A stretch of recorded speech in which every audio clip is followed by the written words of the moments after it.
Hey everyone, welcome back to the channel. If your Shopify store looks great on desktop but messy on mobile, don't worry, you're not alone.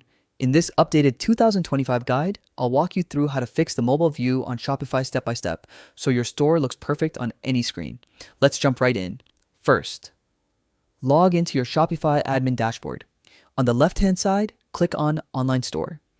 This is where all your themes and customization options live. Under the Themes section, you'll see your active theme. Go ahead and click the Customize button. This opens up the theme editor, where you can visually edit your store's layout and design. Now look at the top right corner. You'll see three icons representing desktop, tablet, and mobile views. Click on the mobile icon to switch your preview to how your site appears on phones. This step is super important because what looks amazing on a desktop can often look cramped or misaligned on mobile. Here, you can directly adjust sections, text sizes, image placement, and spacing to make sure everything looks clean and balanced.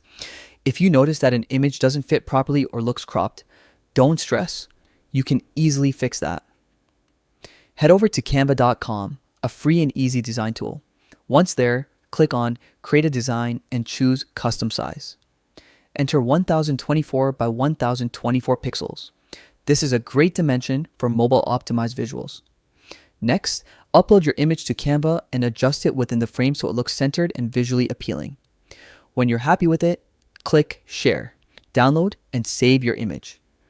Now, go back to your Shopify theme editor and upload the newly adjusted image. It should now fit perfectly within the mobile layout. Take a final look in the mobile preview to make sure everything is aligned and professional. And that's it. You've just fixed your Shopify store's mobile view. With just a few simple tweaks, your site will not only look great, but also provide a smooth, user-friendly experience for all mobile visitors, which can seriously boost engagement and sales. If this video helped you out, make sure to like, subscribe, and hit the bell icon for more up-to-date Shopify tips and tutorials. Thanks for watching, and I'll see you in the next one.